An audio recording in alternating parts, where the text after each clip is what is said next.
Well, I'm extremely happy to be here. Um, my name is Tim Kang, and I am presenting on behalf of the ASC, IATC Local 728 in Hollywood, and the Imago Technical Committee. I am an associate member or member of all these organizations above.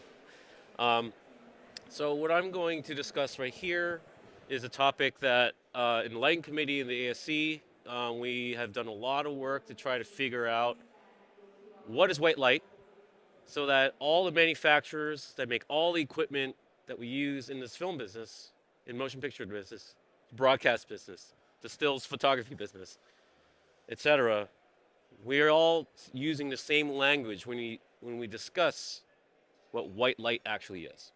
Okay, so this is the entire presentation result in a nutshell.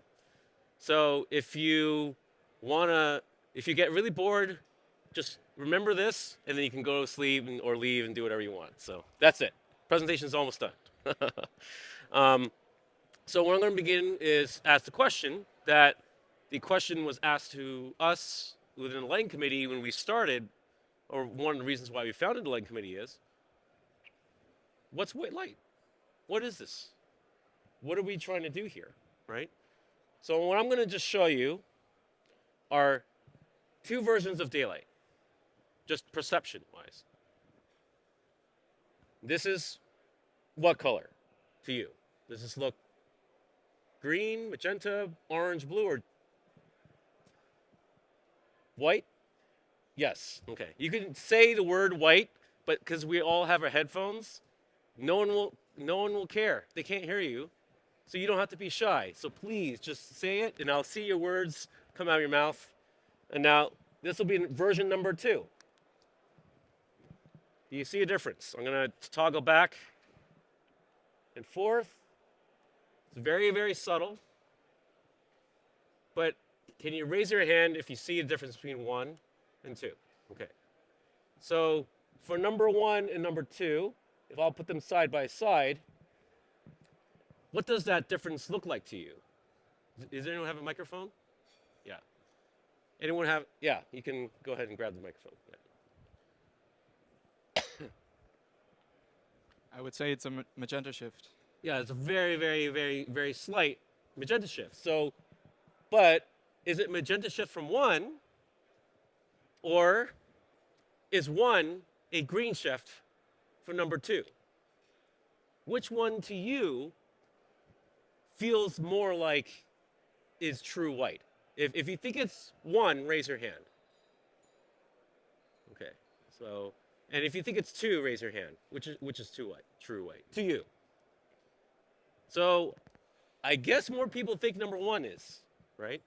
But what you can see here is that they're both so what's going on is they're both 6,500 Kelvin, and one is calibrated to one standard called CIE daylight, and calibrated to another standard called black body. And that's the difference. But you can see how subtle that shift is, and depending on who you are, you have a hard time figuring out, is this really the standard that I'm basing my conception of white, or is that, right? So you can see, even on the most theoretical level of the concept of white in their heads, it was already confusion, right? So I'm just going to introduce myself now. My name is Tim. Most importantly, I'm a husband. I love my wife. I'm a father. I love my 2 children. That little child is now 10 years old and giving me even more of a headache, but he's my wonderful boy and I love him. But also, I'm a cinematographer. And whether I like it or not, I am a husband, I am a father, and I am a cinematographer. And whether I even have the career of shooting or not, I am still a cinematographer. That's why it's something I discovered when I was 30. That's how I think. That's what I am. That's what I realized, that I see the world in terms of telling stories through images. And I love working with people to craft an image, to come together. That's what I love as my passion. That's why I do this, right? So that's who I am. Now, as a result of my multiple things that I love, I have a hard time focusing. So I can't just do one thing. I started a lighting committee at the ASC, and now I'm an associate member of the ASC. I'm a member now of the Mago Technical Committee. I'm a member of Hollywood Local 728. I also work for Aperture as a principal engineer of imaging applications, and I do other things as well. So yes, I do have a problem with focus. um, but my background to bring all this to you is I studied biomedical engineering in my university time. So I have an engineering background from years ago. And I also studied cinematography and worked as a cinematographer for many years, shooting everything from YouTube videos to documentaries to feature films, working on episodic TV to whatever. I have worked either as the cinematographer, the actual cinematographer, or I've worked in the department underneath cinematography, whether it's lighting, whether it's script, whether it's DIT or camera department. I've done every job so in this world, so I'm very, very fully versed in the craft, and that's where I come from to bring this to you. So my question to you is, who are you? So in this format, it's extremely difficult to bring a microphone to everybody and ask who you are. And also, no one's going to want to answer because it's too embarrassing. Doesn't matter what culture you're in or what place you're in around the world. No one ever wants to answer because it's very awkward. So because I'm the awkward one, all I'm going to do and make it easy on you and just ask, who here is a cinematographer? Just raise your hand. Just so I know who you are. So just, okay, there's 3 cinematographers. Who here is in the lighting side of things? As a gaffer, okay, so there's 2. Now, there's more people than 4 people. So I don't know who everyone else is. Are you a manufacturer of any sort? Okay. Are you an educator? Okay. That still doesn't cover everybody. A producer? Director? I hope not writer, because why would you be in here as a writer? There's student. Are you a student? Okay, that was it. Okay, that was it. Okay, all right. So now, what you're going to experience now is going to seem like just a lot of nerdy BS for the sake of nerdy BS, right? It's like, why am I going to wave my hands around and talk about gels and spectrum and this and that? What's the point? Why do I have to care? Well, the whole point of this is that if you want to be a filmmaker, you are telling a story with visual medium. You are doing visual storytelling if you're a filmmaker or as a photographer, right?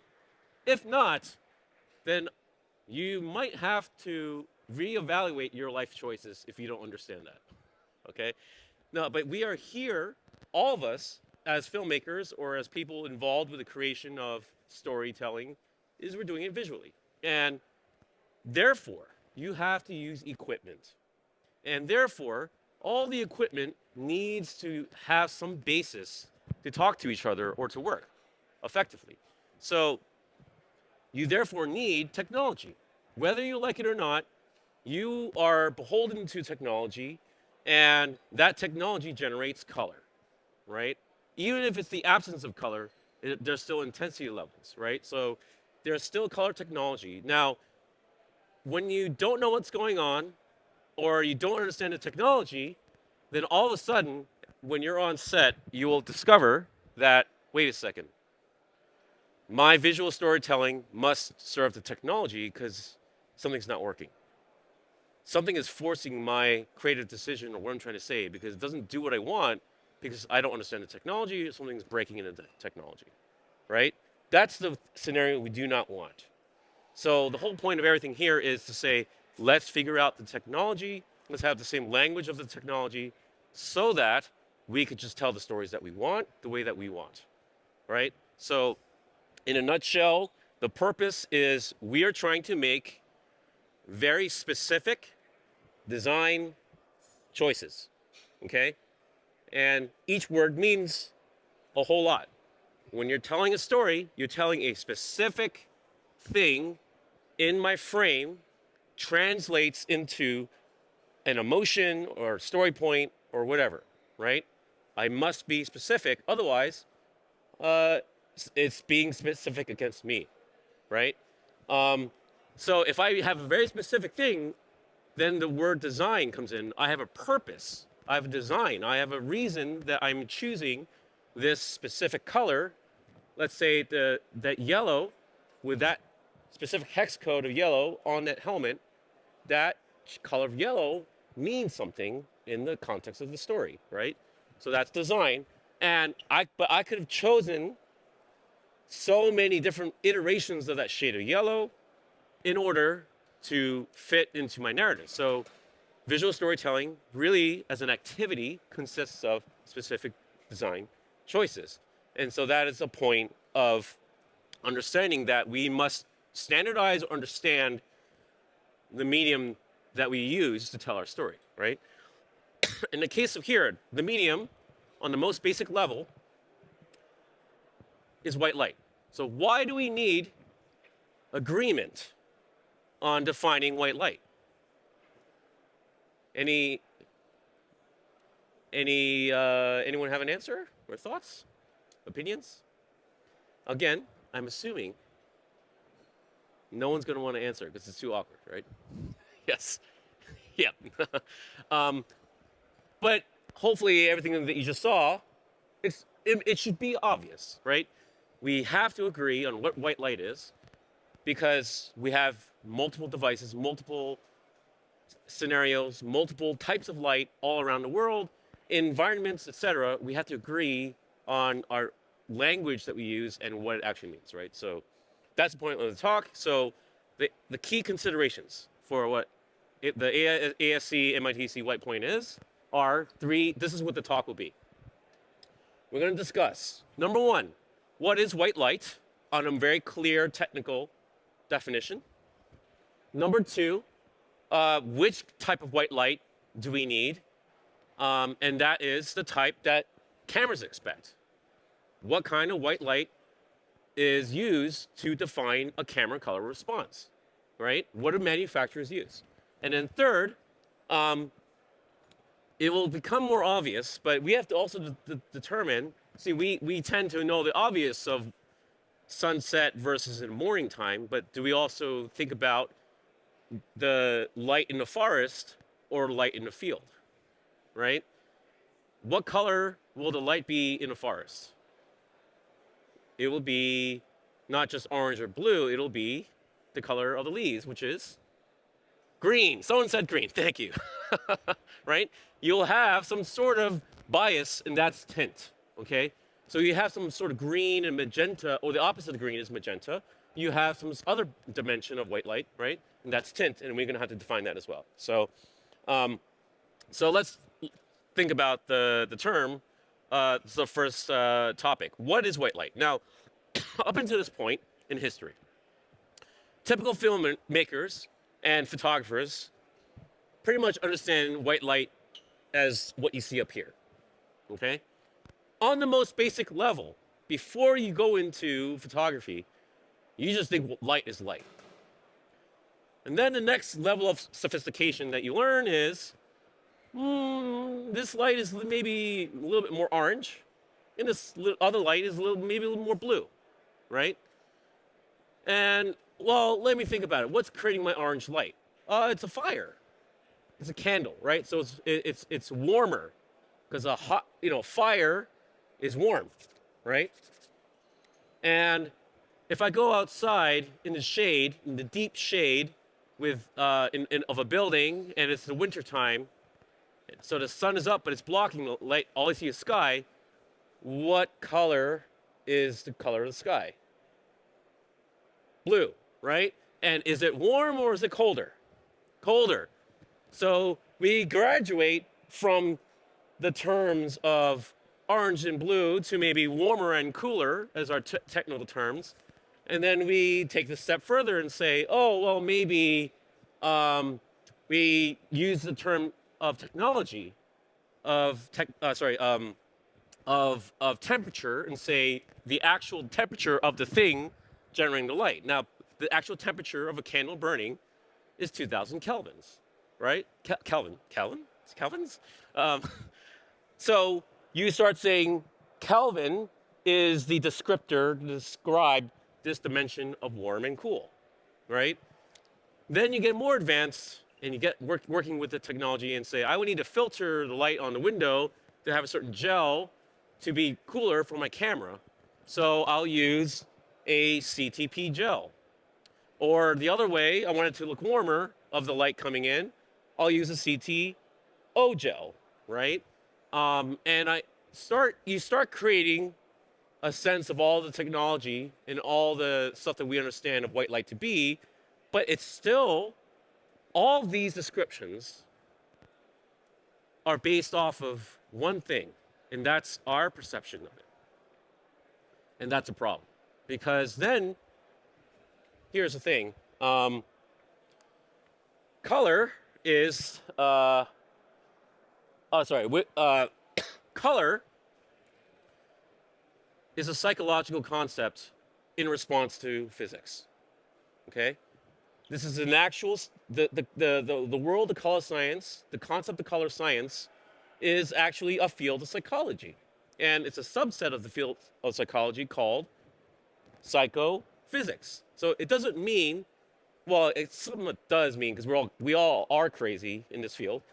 It doesn't mean that it's crazy physics. It means psychology, the fact that colors only exist in our minds. They do not exist in the real world. They exist as mental constructs, right? So we have to recognize the fact that we have psychology. We have to understand the physics, right? So in the hierarchy of needs of understanding white light, okay? Because in the world of psychology, there's a psychologist named Robert Maslow, and he had this concept called hierarchy of needs, and I'm going to steal that concept for this and say, in the hierarchy of needs, understanding white light, you cannot base it off of your perception of it. You must first base it off of the actual physical quantity that makes it, right? In that case, it's energy.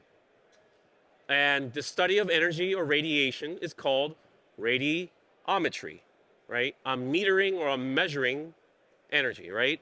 And then, after you understand the energy, then you can understand the psychology of it, or the color imagery, which is I'm measuring the human psychological understanding of the physics, right? And once you understand that light is physics, and that your understanding of light is going to change depending upon who you are or different things, then you're going to understand how to have creative control, okay? So what is light? Light is energy. And what is energy? Well, there's many ways to understand the light energy, but let's analyze it. And one way that we can analyze it is through sound. And I don't know if I'm going to get sound coming out here. I hear it from my laptop.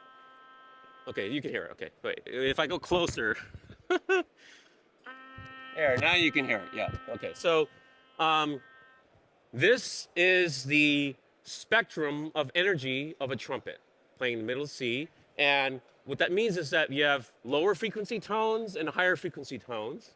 And you're seeing the different types of energy within that sound, right? And if I were to have a musical stereo equipment at home or in your cars or on your phone, you generally somewhat may understand if I want to change the sound of my music, I have bass, midtones, and highs, right? Yes? No? Yes? Yeah, okay. Some heads nodded. What you're doing is you're actually changing the energy types in your sound, okay? In like kind, we can understand light to have energy, and we have a spectrum of different types of energy called wavelengths. And this is what the distribution of energy types looks like for daylight, right? And this is not just the pure sun. This is the sun going through millions of miles of space through the Earth's atmosphere, which has a lot of stuff in it. And if you're in Los Angeles, where I measured this, there's even more stuff in it. And finally, you get that energy signature where you're seeing the sunlight, right? So it's the collect. This is the collection of all the types of energy coming from burning star, filled with Earth's atmosphere, and this is incandescent light, right? So incandescent light is all the collection of visible energy from a piece of metal in a glass bulb that's burning, right? You've applied heat to it using electrical energy, and it starts burning, and it glows, and it gives off energy, right? And it's a different distribution, but all the energy is still there, right? So what we are come to understand is that there are two types of energy. There's black body radiation, which is defined in the world of physics by Planck's law, okay? So this is the ideal of light energy being generated in the universe. And the other official standard of white light is CIE daylight, because CIE daylight is a measurement of 622 different measurements of daylight around the world in the middle of 1960s.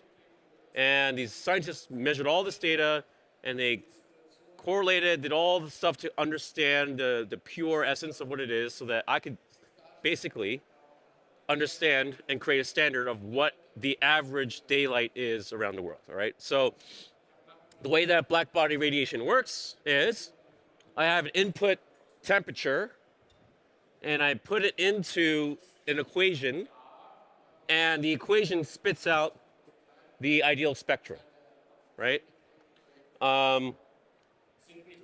So with daylight, I've got basically another type of equation that mixes these averages of daylight together to give you the spectrum of average daylight at that quote-unquote color temperature. And that's called CIE daylight, okay? And as you can see, these types of energy, even if you balanced it, look different from each other, right? One is smooth, one is a little bit squiggly, okay? And in the case of here, as you would perceive it, these are, again, what I showed to you are two different standards, okay? The one on the left is black body, and the one on the right is daylight, and how these standards would appear to you, okay? Now, I don't know if this screen is calibrated, and I highly doubt it. But that doesn't matter. What's more important is you're seeing the relative differences between the two standards here, okay? And is there a difference? Yes, you see the difference, okay. So basically the difference is a green versus a slight magenta, the difference between the two. Now, what if you had to go in between the two standards, okay? Well, there is a standard called TM30 for measuring color. And in order to measure color, the Illumination Engineers Society created a metric where a method of between 4,000 Kelvin and 5,000 Kelvin, I can start blending the two types of energy together, so that for warmer temperatures, I use one type of energy, and for higher temperatures, I use a different type of energy. And the reason why I do that will become a little bit more obvious, but just to explain the definition of it, between 4,000 Kelvin and 5,000 Kelvin, I can blend the two types of energy together in a certain way. And that gives me, therefore, a spectrum to base my color off of, okay? Now, if I were to just show you the actual colors relative to each other of the whole range of white light, according to these methods, this is what that would look like, all right? So in the middle is 2,000 Kelvin. On the outside is 10,000 Kelvin daylight, and you can see the different shades of white light in between, okay? So number one, the Maslow's hierarchy of needs. What is white light? Well, white light is different types of energy, of light energy. There's standardized white light energy. The ASC did not define this, because if they did, they would define science for the entire world. And we're not in the business of defining science, because then we would be a scientific body, not a cinematography body. All we did in the Light Committee was just recognize These are the standards upon which all our equipment is already based off of, okay? And we're just formalizing it and just making it obvious to you as a filmmaker that the standard is a spectrum standard, not a color standard. Does that make sense? Okay, great. I see a lot of heads nodding, so I'm like, oh, I'm actually succeeding in this talk. So number two, well, what does a camera expect? How do cameras work and what do they expect? Well, they are expecting spectrum results, okay? Because they do not actually measure spectrum. They measure the interaction of spectrum with the world, okay? But the types of energy that they use to create their calibrations in order to work are very similar to what I just showed you, the TM30 reference illuminance. So that, again, instead of that one chart, I kind of split it all up. For warmer color temps, that's the type of energy the cameras are using, or similar to the types of energy that cameras are expecting to light the world. And in daylight temperatures, they expect not just the color of CIE daylight, they actually expect the spectrum of daylight, right? So when I set my CCT on my camera to 6,000 Kelvin, it's expecting some sort of form of 6,000 Kelvin spectrum interacting with the world in order to map its colors correctly. Because that is what the engineer used to design the cameras, okay? So in order to define your camera signal, you have to understand that a camera signal is simply taking physics of light, physics of objects, going into my camera. And my camera is expecting that interaction, and the interaction of objects happens in three different ways. It either transmits through, so I have a quarter plus G gel, okay? And as you can see here, well, this is not the best example on the screen, but this, when the light goes through, will filter the energy a certain way. And it changes the color that you see, but what it's doing is really filtering energy through, okay? Reflection is literally, if you see with my shirt is only reflecting back the blue energy and is absorbing all other types of energy, okay? Now, with fluorescence, I left it in my bag. Hold on a second here. All right, sorry. It's the one thing I forgot in my prep, but I had it ready. So in this case right here, this is a violet diode that you see here. And when I shine it off here, when you look at it directly, what color does it look? It looks violet, right? Everyone's nodding their head. On the cameras will probably see this as blue, like a deep blue, but this actually looks violet, right? But when I shine it onto here, what color is that? Blue. Everyone is saying blue, right? So what fluorescence means is I take one type of energy and I convert it into a different type of energy. This is not reflecting back exactly that violet. It's taking the violet and converting it into blue energy and reflecting back blue energy. That is called fluorescence, okay? So objects do interact with the world in a very unique way, and cameras are expecting this, right? And if you were to take every kind of option, this is what cameras are basically designed to map color, right? So let's say I set my CCT to 3200 Kelvin, which is what I have here. This column right here, that's the spectrum of 3200 Kelvin. And you can see here the different types of materials. That the top one is a red material, orange, yellow, and so on. That's what they do to spectrum.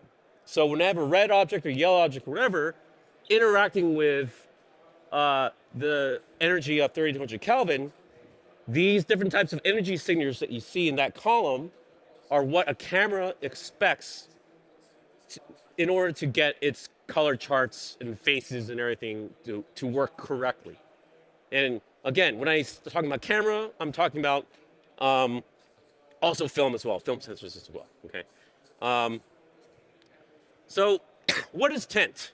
Well, that was all basically white light and what cameras expect.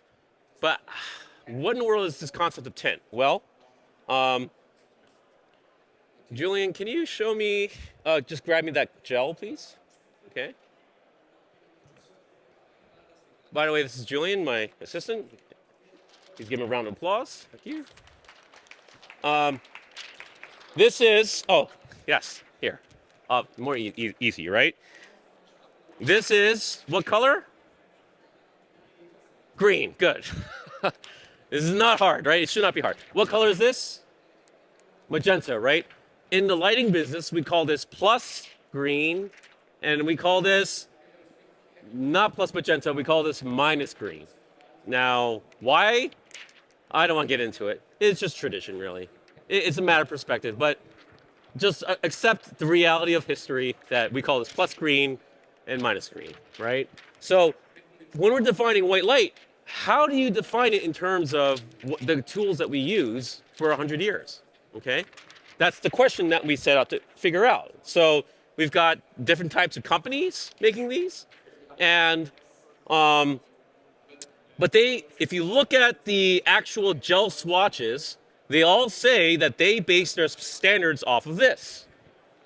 So 100 years ago, literally more than 100 years ago, in the UK, there was a company called Rattan, and they were Rattan filters. And then eventually Kodak bought Rattan and became a Kodak product. And to this day, it is still a Kodak product.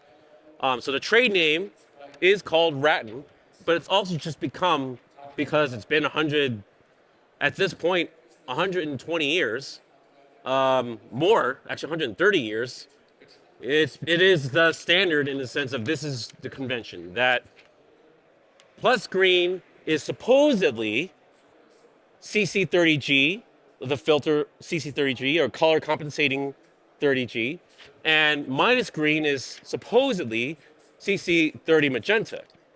But it's not just this filter on its own. This is not this is not light, right? You have to understand it as your input light modified by this to create your output spectrum, right? So this is actually what plus green looks like of 3200 Kelvin.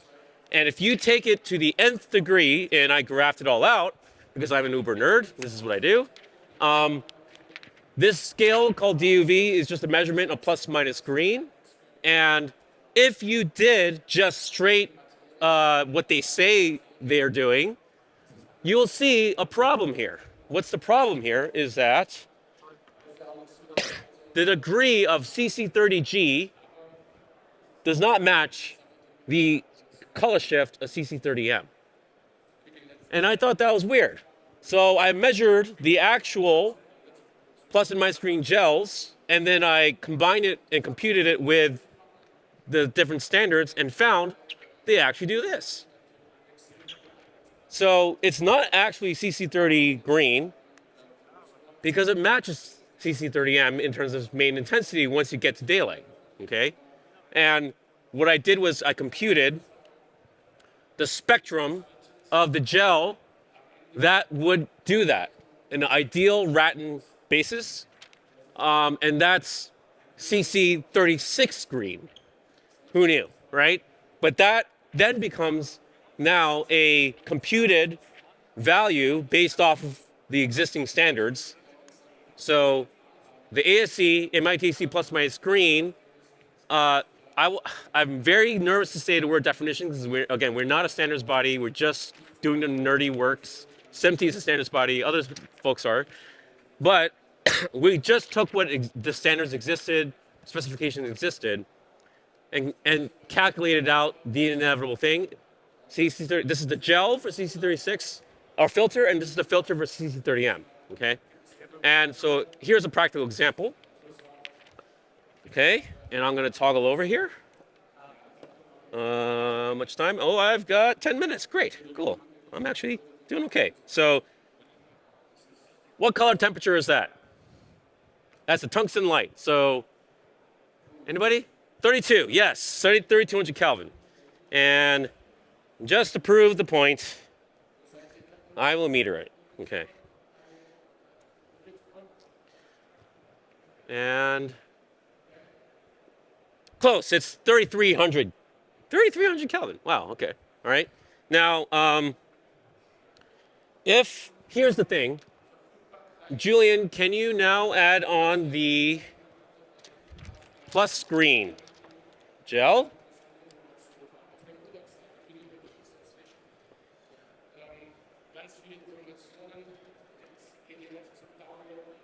This is full plus green. And here's a curious thing that happens. It is 3656 Kelvin. So I made it more green, but it also did something else I did not want to do, which is change the color temperature, because that's a different dimension of light.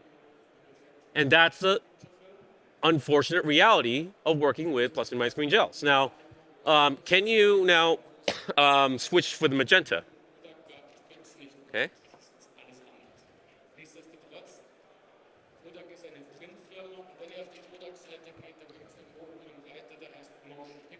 So if I meter this,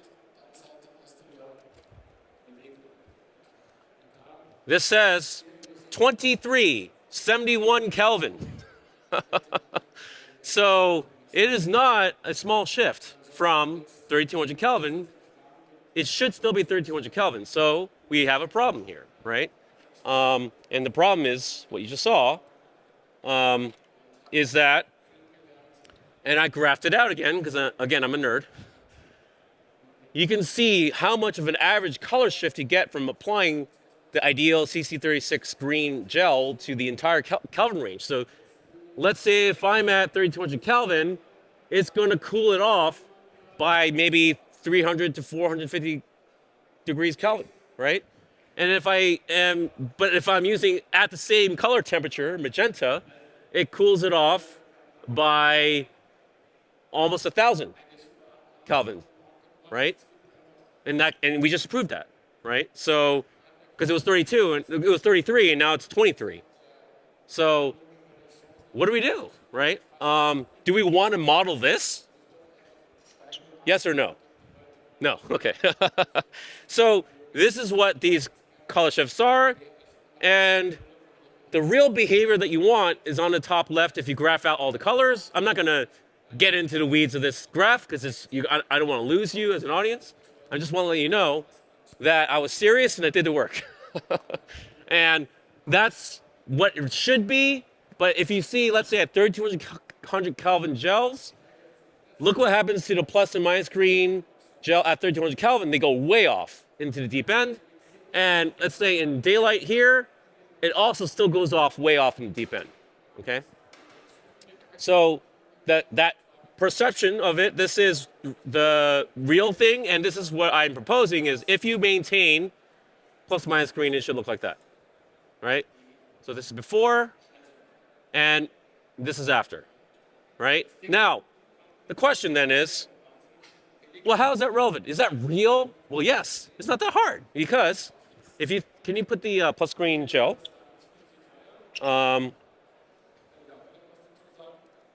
And, okay. So all I'm doing is I'm controlling this light here, okay? And I have this little iPad here, control. I've got a DMX control here. This is 100%. This is dimming it down a little bit more. And this is off, right? So if I go to, again, 100%, I get 3672. But if I do dim it down, what happens when you dim it down to the color temperature? It warms it up, right? It lowers the color temperature. And now I've got 3200 Kelvin with full plus green. So it is possible to achieve it. And this is what we used to actually do on set, actually, right? So if you take that to the nth degree, Again, you can pre-adjust your CCT energy signature going through the filter and therefore get the right values of plus and minus green, right? So again, I'm not creating a standard, or we're not creating a standard, we're just computing what exists. And if you graph out the colors of adding plus green to the entire range of white light, and the colors of adding minus green to the full range of white light, you get these lines.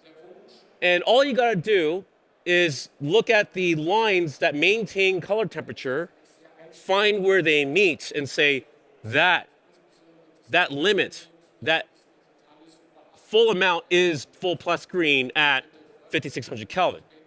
And so by doing so, what you end up getting is the inevitable reality of using gels, of using filters with real energy, and therefore we've now found a way to define tint. We're almost done here. So if I were to graph every single value of color out of the central axis right here is the TM30 range, and the up and down axis is full plus minus green. This is what the entire shade of values would look like to the eye. And if I were to graph it out and maximize the pixel values, now you can use this as a color picker, right? And if I'm using image-based lighting, let's say, in technology, I can literally load this into my color software that is sending color data to the light. And I would normally show this here, but I don't have time because there's a lot of stuff that needs to happen for this to happen. But I have been showing this around the world that it does work. And this is how if you understand now how all this actually works, when I color sample and send it to a calibrated device, whether it's a video screen or to a lighting fixture, if it is calibrated to 1931 colors, it works. And it gives you the color values of plus and minus green, of CCT, and that's basically ASC white point. And what I can do now is turn on the other one, and that's that's a light that I've calibrated. The manufacturer has calibrated with the right values of full plus and minus green, right? So if you see here, if I go to Storm right here, you can see that this is full plus green, right? And if I go next, this is full.